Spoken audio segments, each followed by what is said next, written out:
So I want you to just imagine for a second that you are standing 70 floors above the absolute chaos of Tokyo. Which is a lot of chaos. Right, exactly. Like you are right at the edge of this sheer drop, and you're separated from the outside air by literally nothing but a massive sheet of curved glass. Just this invisible barrier. Yeah. And just, a few hundred feet below you, there are millions of people moving, traffic is snarling, the train stations are totally overflowing, giant neon billboards are flashing in the rain. Shinjuku is intense. It is. It's arguably the most relentless, energetic, sensory overloading place on the face of the earth. But right where you are, standing inside this glass box, looking out over that sprawling galaxy of light, you can't hear a single thing. Not a sound. No. Wow. You're just enveloped in this absolute, pristine, heavy silence. It's an incredibly jarring mental image, honestly. And it completely subverts our basic biological expectations of what an urban environment is supposed to feel like. Oh, for sure. Because your brain expects noise, right? Exactly. We are evolutionarily wired to associate massive visual movement with massive auditory input. So when you see chaos, your brain braces for the noise of that chaos. That makes so much sense. Yeah, so to look down at 30 million people in motion and feel only this pressurized silence, well, it alters your physiological state immediately. It's a shock to the system. Right. It forces your nervous system to basically do a double take. And that profound sense of contrast, that massive tension between the overwhelming, screaming world outside and the hyper-intimate, completely silent world inside, that is exactly what we're exploring today. It's such a fascinating dynamic. Welcome to this deep dive. We are looking at this brilliant short story, well, a vignette, really, called Neon and Velvet. It's an excerpt from a larger work called Sapphire, Shadows, and Velvet Skin. And we really want to dig into the mechanics of it today. Yeah, exactly. Instead of just giving you a book report on the plot, we are going to look at the underlying mechanics of this scene. Because what the author is really doing here is asking a question I think we all face. Which is how we find quiet. Right. How do we engineer a single moment of quiet connection in a world that, never stops screaming at us? Precisely. And the environment in this narrative isn't just like a painted backdrop.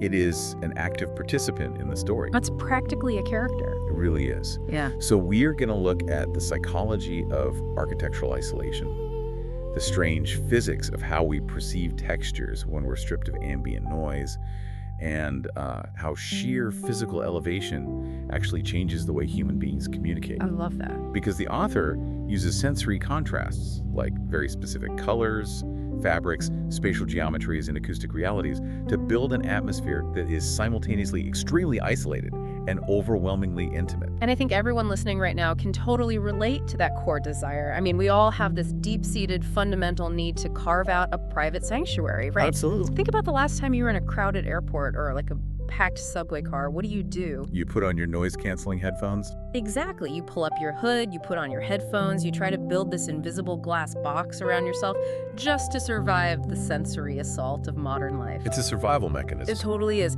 And by the end of this deep dive, we really want to completely reframe how you think about those physical environments. The spaces we retreat to. Right. We want to explore how the temperature, the lighting, and the very air pressure of the spaces you retreat to actually dictate the terms of your most private, vulnerable moments.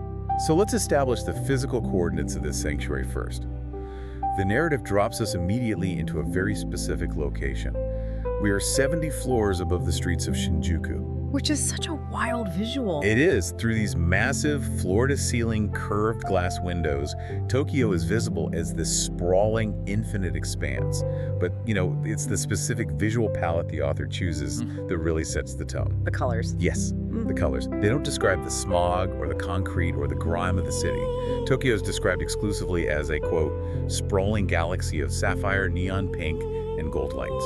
I noticed that color palette right away, and it is doing an immense amount of heavy lifting for the scene.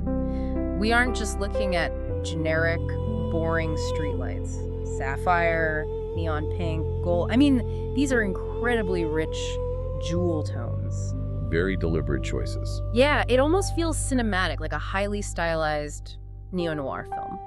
It paints the city not as a gritty, dirty reality that you actually have to navigate, but as an abstracted, beautiful piece of art. Like a painting. Exactly. It's like the city has been turned into this massive, vibrant painting hung on the wall purely for the entertainment of the people inside this room. And that extraction is key to understanding the power dynamics of this space.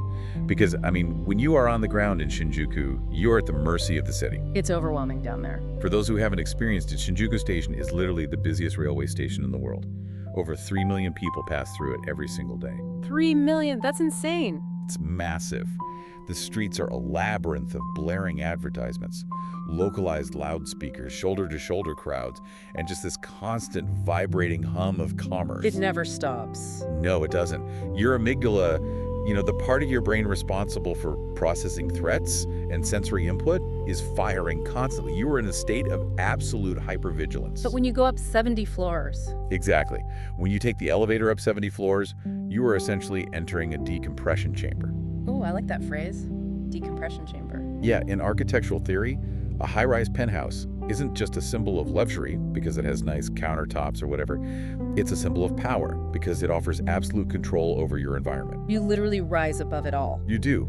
You are purchasing the ability to rise above the human condition. You dictate the temperature, you dictate the lighting, and most importantly, you dictate the acoustics. Right. The wealth implied by a 70th floor penthouse in Shinjuku translates directly into the power to mute 30 million people. Okay, so you have this massive, sprawling, jewel-toned galaxy of a city muted right outside the glass. But then the author instantly snaps our focus from the macro, the city, to the extreme micro. The characters. Right. We meet Naomi. She is standing at the window, leaning her forehead against the cool glass.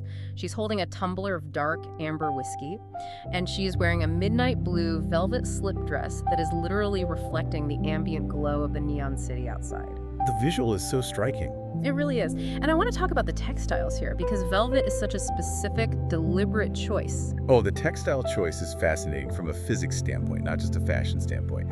Think about the environment she is in. She's inside a modern glass box. Which is very stark. Exactly. Glass is hard, it is cold, it is reflective, and it is acoustically harsh.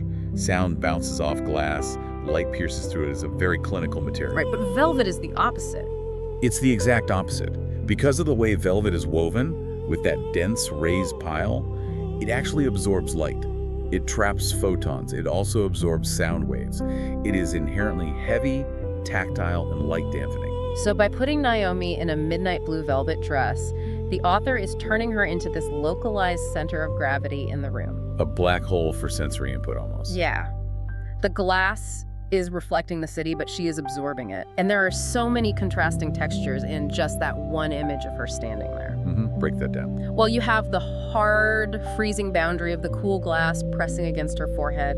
Then you have the liquid internal warmth of the amber whiskey in her hand.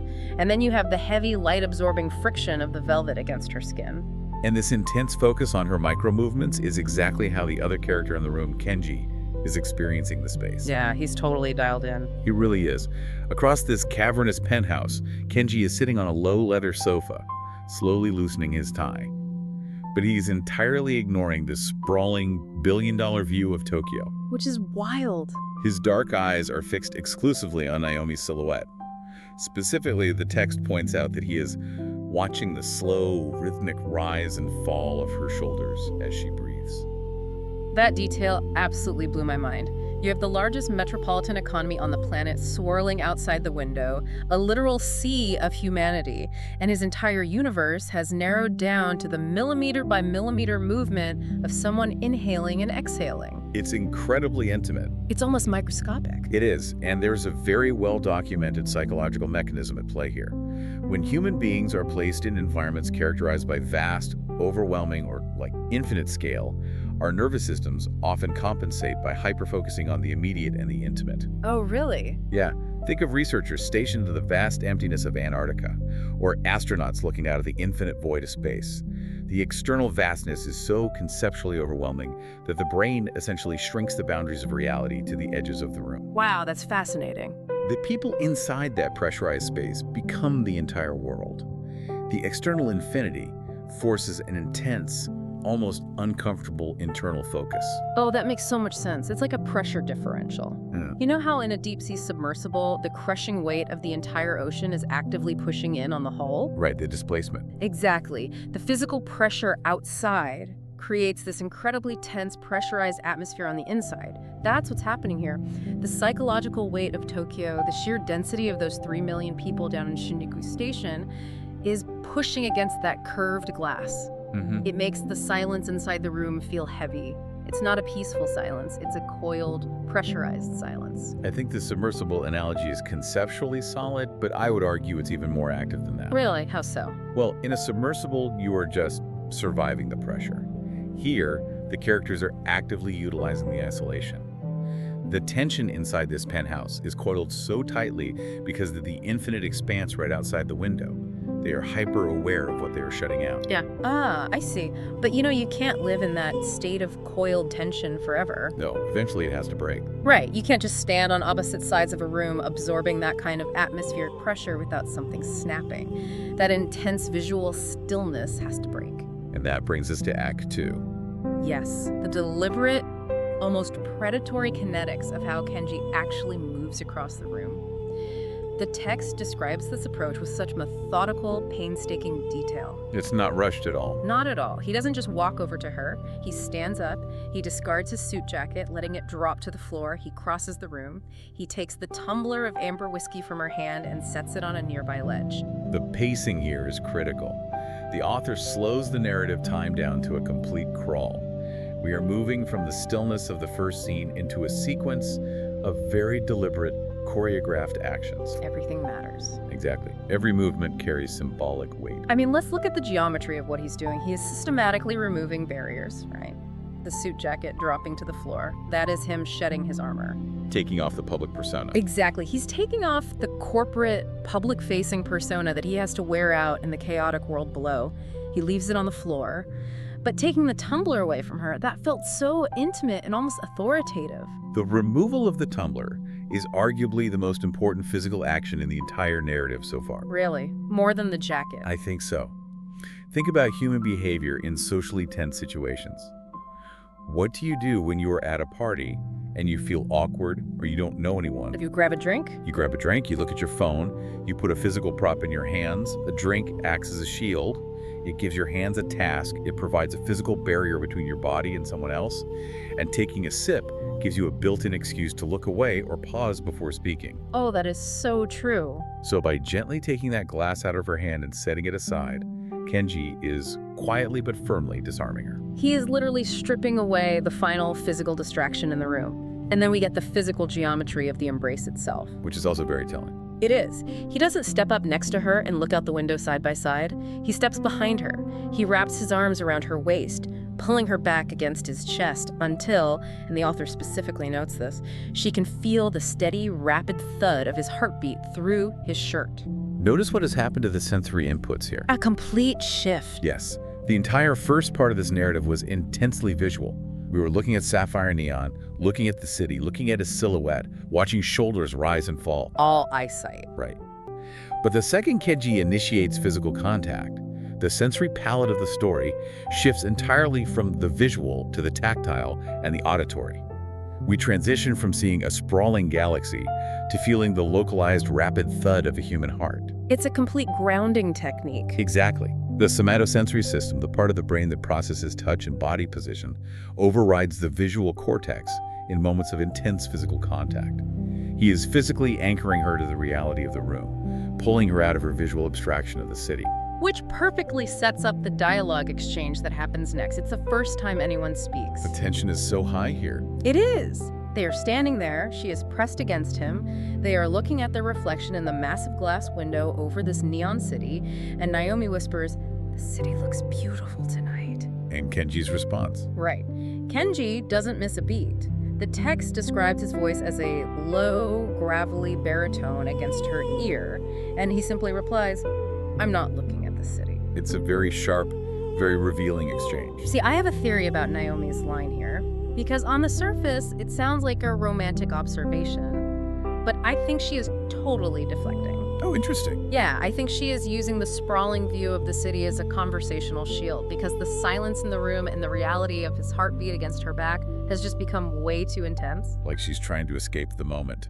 Exactly. It's like when you're on a first date and the eye contact gets too heavy, so you suddenly start talking about the weather or the menu. She's trying to diffuse the tension by projecting it outward onto the millions of lights outside. I see why you'd interpret it as a deflection or a nervous shield, but I actually read that moment entirely differently. Really? How so?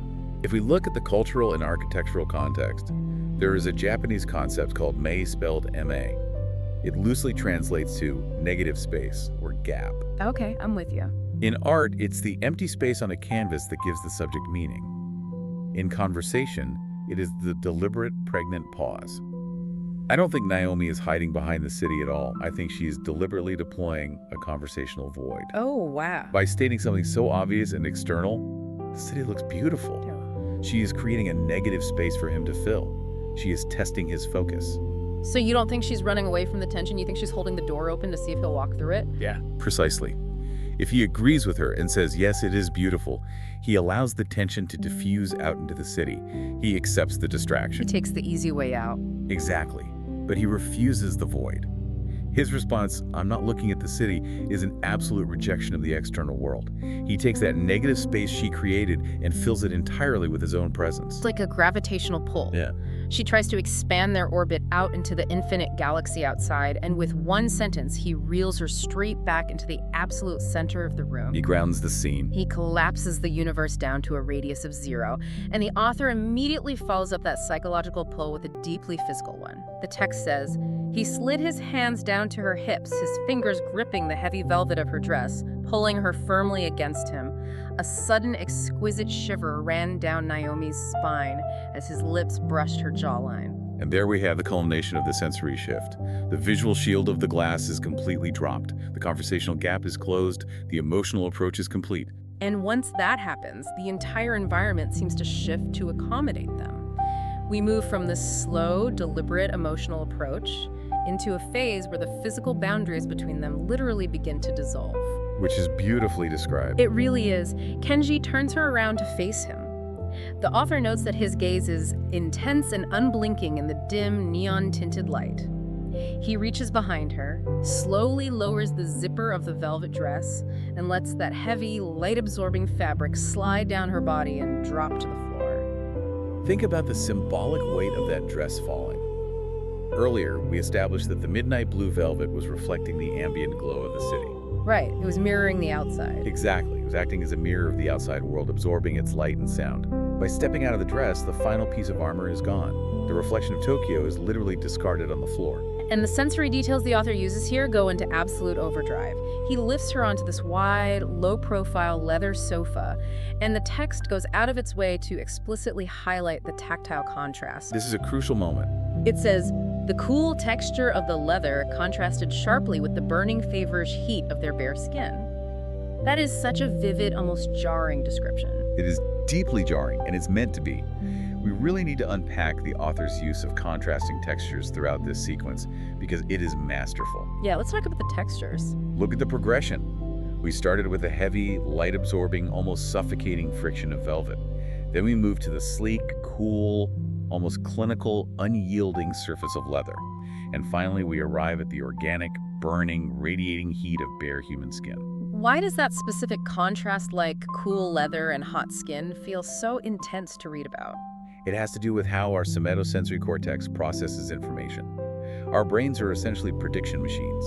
They habituate to constants and only really pay attention to sudden changes or extremes. Okay, so if nothing changes, we tune it out. Right. If you are in a completely warm environment, your brain stops noticing the warmth. But when you introduce a massive temperature differential like feverish skin pressing against a cool, smooth, inanimate surface like leather, it acts as a sensory shock. It wakes you up. It hijacks your attention. Yeah. The high-rise, the luxury, the jewel tones and neon, all of that artificial human construct completely fades away in the face of that biological shock. All that exists in that moment is the primal reality of skin, temperature, and friction. The narrative strips away everything until only the physical remains. And it's here that the author uses a phrase that completely stopped me in my tracks. They describe their intimacy as unhurried but fiercely passionate, creating what the text calls a private language built on absolute desire. A private language. Yeah, a private language. That is such a fascinating way to describe physical intimacy. It is conceptually very heavy. By framing their connection as a private language, the author is positioning physical intimacy not just as a biological act, but as an advanced form of communication. Like it replaces the dialogue. It completely overwrites the spoken dialogue we analyzed earlier. Remember, their verbal conversation was fraught with subtext, misdirection, and negative space.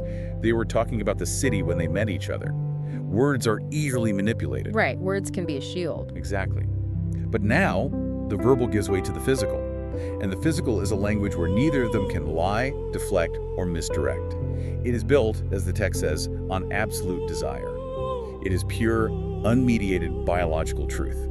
Okay, let me bounce a thought off you regarding this private language in this specific environment. You mentioned earlier how the brain cranks up its focus when exposed to vastness.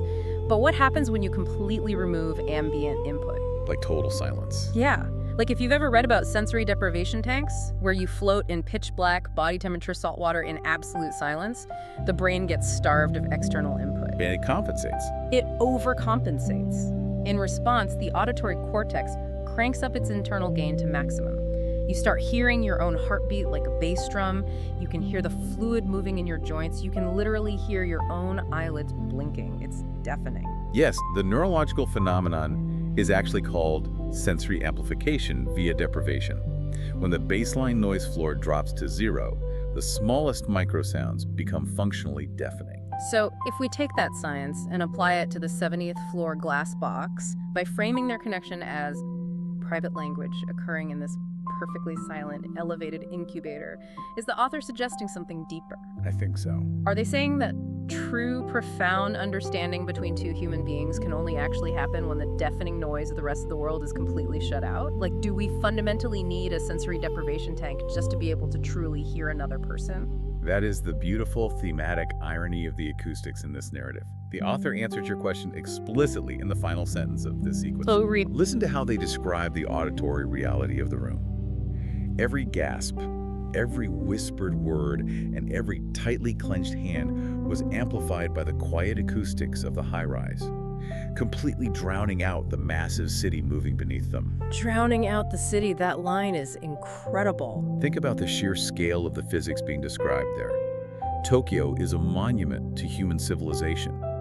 It is an engine of industry, steel, electricity, and millions of lives overlapping. It's massive. Yet because of the structural architectural isolation of the 70th floor, the ambient noise floor has been dropped to zero. And because of that, tiny, fragile, microscopic human sounds, a sharp intake of breath, a whispered syllable, the faint friction of Anne clenching against leather, are amplified to such a degree that they completely conquer the metropolis. That is so powerful. In that exact moment, human intimacy is literally louder and more powerful than 30 million people going about their lives. It gives me goosebumps, honestly. It is such a triumphant inversion of power. The micro completely dominates the macro. The glass box wins. But you can't sustain that. No, you can't sustain that level of intensity forever. After that kind of fierce sensory overload, where the friction of skin is a shock to the nervous system and whispers become louder than a city, the human body has to power down. The narrative has to exhale. The climax is past. The tension has peaked. And that brings us to the final movement of the piece, where the night eventually ends. Yes, the biological and environmental realities must eventually reassert themselves. The author signals this resolution not just by advancing the clock, but by executing a complete 180-degree shift in the visual and tactile palette. Everything changes. The text reads, "By the time the neon lights of the city began to soften into the pale gray of dawn, they were tangled together under a silk duvet on the platform bed." The visual contrast here from the beginning of the story is so striking. We started with this incredibly vibrant, pulsing, almost aggressive cinematic color palette, sapphire, neon pink, gold. Very nocturnal. Yeah, it felt nocturnal, charged, and dangerous. Now, all of those sharp, bright, highly saturated colors have burned out, leaving only the pale gray of dawn. It feels like the visual equivalent of a long, deep exhale. All the kinetic energy has just dissipated. The color shift is accompanied by a profound tactile shift, too. Let's look at the textures again. Okay. We journeyed from the heavy, light-absorbing friction of velvet to the sharp, shocking coolness of leather against hot skin. Now, the author places them under a silk duvet. Silk is totally different. Silk is frictionless. It is lightweight. It glides over the skin without resistance. It represents total ease, rest, and the absence of conflict. The sensory shocks are over. And the physical positioning of the characters has completely changed, too. We get this beautiful, quiet image. Naomi is lying with her face buried in the crook of Kenji's neck, breathing in the scent of his skin. It's so close. Remember in the beginning, Kenji was watching her breathe from across a massive room. Now, the sensory focus has narrowed down to the absolute smallest possible radius zero distance. Just the scent of his skin in the crook of his neck. Complete closeness. And Kenji's arm is wrapped tightly around her. But the text adds a fascinating, slightly ominous modifier here. It says he holds her close, as if protecting her from the world below. That phrase marks a crucial thematic pivot. Yeah. Throughout the first half of the narrative, the high-rise functioned as a luxurious theater for intimacy. A stage. Right, it was a stage set above the world, a place of power and control. But here, in the pale gray light of dawn, the high-rise transitions from a theater into a literal fortress. Which raises the question, what exactly are they being protected from? Because suddenly the city of Tokyo isn't framed as a beautiful, abstracted galaxy of sapphire and gold lights anymore. The text frames the world below almost as an antagonist. It's an encroaching threat. It connects back to our initial discussion about the city being a sensory assault. Under the cover of night, surrounded by neon, the city is a beautiful abstraction. It's a painting on the wall. But morning changes that. But as the sun comes up, biological reality returns. The pale gray of dawn brings the daily grind. It brings societal expectations, emails, train commutes, and the deafening noise of millions of people waking up and demanding things from you. The reality of life. The world below represents the relentless, grinding demands of ordinary life. And those demands are fundamentally hostile to the fragile, pristine, private intimacy they've just built in that room. It makes me think of a severe thunderstorm passing over your house. During the night, you have this fierce electric energy, lightning flashing, thunder shaking the windows. That's the passion and the intense connection they experienced. But then the storm breaks, and you're left with this quiet, washed out, peaceful morning. The air is clear, the danger has passed, and you are just safe in your bed. I actually have to push back on that analogy. Really? I don't think the storm has passed at all. I think you have it inverted. The night was the shelter. The passion and the isolation of the dark was the safe harbor. Oh, I see what you're saying. The storm is the daytime. The storm is the waking city, the noise, the responsibilities, the billions of data points of modern life. When the author says he's protecting her from the world below, it implies that their sanctuary is incredibly fragile. The threat is outside. The storm of the city is gathering its strength right outside the glass, constantly threatening to intrude on their peace and rip them apart. Wow. Okay. Yes, that is a much more terrifying way to look at it, but it makes perfect sense. The day is the threat. And the author leaves us with this final, lingering image of their defense against that threat. Together, they drifted into a deep, restful sleep, suspended safely in the quiet clouds. Beautiful image. It is. It's an image of perfect, almost mythological peace. They are literally above it all. But we must pay attention to the specific vocabulary the author uses. The key word in that final sentence is suspended. Suspension implies a temporary state. It doesn't last. No, it defies gravity, but only for a moment. Yeah. You cannot stay suspended forever. They are hanging above reality, but the gravity of the world below always wins eventually. It really makes you think about your own life, doesn't it? As you listen to this, I want you to reflect on your own routines. What are your own quiet canopies? Everyone needs one. We do. Where are the physical or mental spaces you retreat to when you need to feel entirely insulated from the demands and the screaming noise of the outside world? Not all of us have penthouses. Right. Most of us don't have a 70th floor glass box in Shinjuku, but maybe your sanctuary is putting on noise-canceling headphones on the bus ride home. Or locking the bathroom door. Exactly. Maybe it's sitting in your car in the driveway for 5 extra minutes, just listening to the hum of the engine in the dark before you walk into a chaotic house. We all desperately need that temporary suspension in the clouds just to survive the gravity of the world below. That ultimately is the power of this short text. The author built a narrative that isn't driven by explosions or massive plot twists. It's super quiet. In fact, if you strip away the sensory language, very little actually happens. Two people share a space, remove their physical barriers, connect deeply, and fall asleep. But the author constructed a profound emotional and psychological journey entirely through an intricate layering of environmental and sensory details. Let's summarize that journey because it is an absolute masterclass in using environment to dictate human emotion. We started with the visual architecture of isolation, the macro chaos of the city versus the micro pressurized silence of the A room. glass box. We analyzed the physics of velvet and the psychology of vastness. Then we moved through the tactile kinetics of approach, where shedding a jacket or moving a whiskey glass became profound statements of vulnerability. And the concept of ma. Yes, the negative space in conversation. From there, we plunged into the sensory deprivation of their private language, where the raw contrast of leather and skin shocked the nervous system, and tiny human whispers managed to drown out a metropolis of 30 million people. A total shift in power. And finally, we arrived at the pale gray sanctuary of dawn, transitioning from a theater of desire into a fragile fortress against the waking world. It is a perfect arc of tension, connection, and preservation. The text teaches us that intimacy is not just an abstract emotion that happens in our heads. It is a physical environment. It really is. It is a space we must actively construct, defend, and inhabit with another person. And as we wrap up this deep dive, I want to leave you with a lingering, maybe even slightly provocative question to ponder today as you go about your life. A final thought.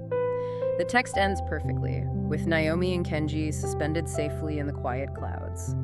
But inevitably, the earth keeps turning, the sun is going to fully rise. Gravity takes over. That pale gray dawn is going to turn into the harsh, unforgiving light of a Tuesday morning. Eventually, they're going to have to get dressed, walk out of that penthouse, and take the elevator down 70 floors to re-enter the chaotic, demanding reality of the world below. They have to go back. So ask yourself, does the magic of that private language survive when they hit the ground floor?